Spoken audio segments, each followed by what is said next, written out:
Rothschild claimed to be Jewish.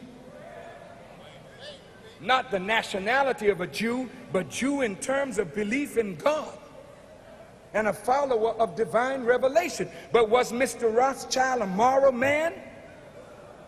Here's a man that had 5 sons, and he sent his 5 sons into 5 countries. 1 son went to England, 1 son to France, 1 to Austria, 1 to Italy, and another remained in Germany with the father. And from these sons and the money that these sons had, they worked and maneuvered and manipulated until they gained control of the central banks of England, France, Austria, Italy, and Germany. The control of these central banks went into the hands of individuals whose interests were not necessarily in harmony with the best interests of that nation. These privately owned central banks became the printer of the money and the extenders of credit of that particular nation. So government and politics, I wish the politicians didn't have to go. I wish the politicians didn't have to go. But I understand you're very busy.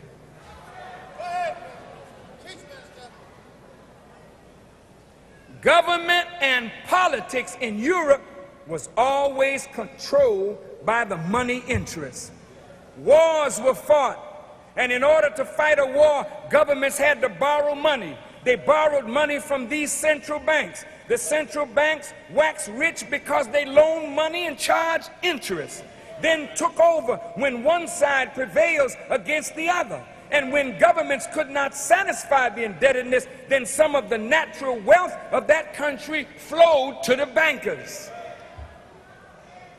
They would loan money to both sides in the conflict because they really didn't care who won or who lost. I mean, it's hurtful, but a Jew, Rothschild, loaned money to Adolf Hitler. A Jew, Rothschild. God damn it, you better not open your mouth to call me no anti-Semite.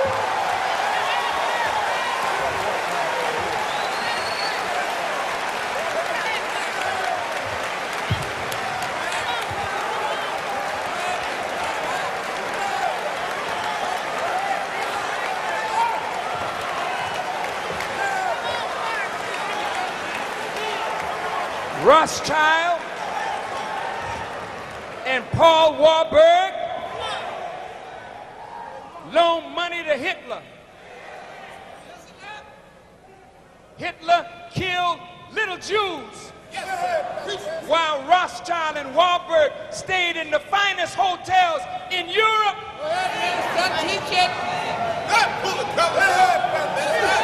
But damn it, if you can't call Rothschild anti-Semitic and Warburg an anti-Semite, then don't you open your mouth against me.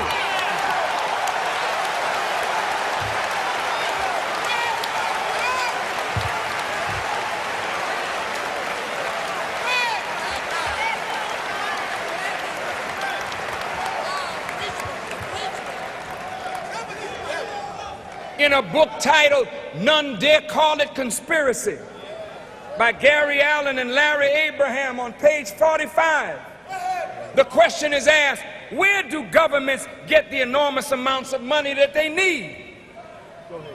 Most, of course, comes from taxation. But governments often spend more than they are willing to tax from their citizens, so governments are forced to borrow.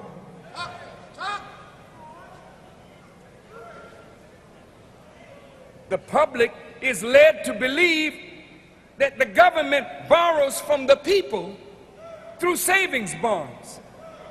Actually, only the smallest percentage of the national debt debt is held by individuals in this form. Most government bonds, except those owned by the government itself through its trust funds, are held by vast banking firms known as international banks.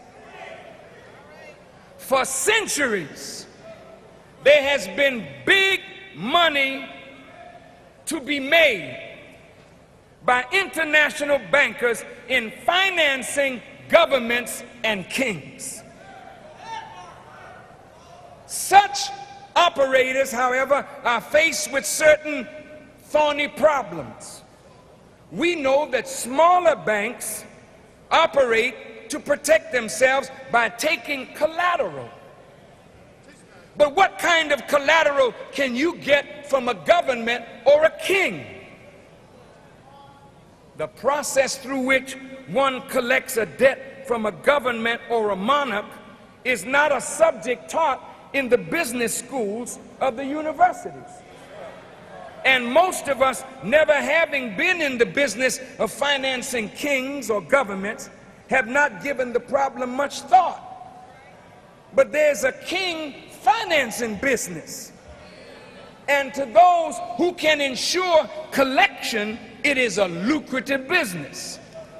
An economics professor named Stuart Crane notes that there are two means used to loan governments money to governments and kings, and two means of collecting on that money. Whenever a business firm borrows big money, the creditor obtains an influence in management to protect its investment. Like a business, no government can borrow big money unless that government is willing to surrender to the creditor some of its sovereignty.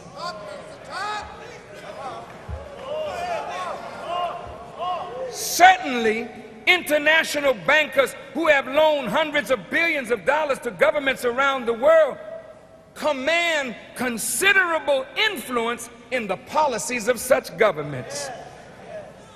But the ultimate advantage, listen to this, that the creditor has over a king or a president is that if the ruler gets out of line, the banker can finance his enemy or his rival. Therefore, if you want to stay in the lucrative financing business of kings and governments, it is wise to have an enemy or a rival waiting in the wings to unseat every king or every president to whom you lend money. If the king doesn't have an enemy, you gotta be able to create one.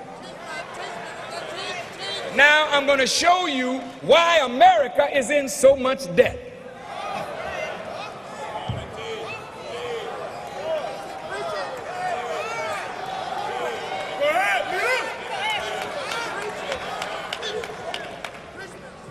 The founding fathers of this nation said they did not want private control of a central bank because to them such a bank would be the detriment of this democracy.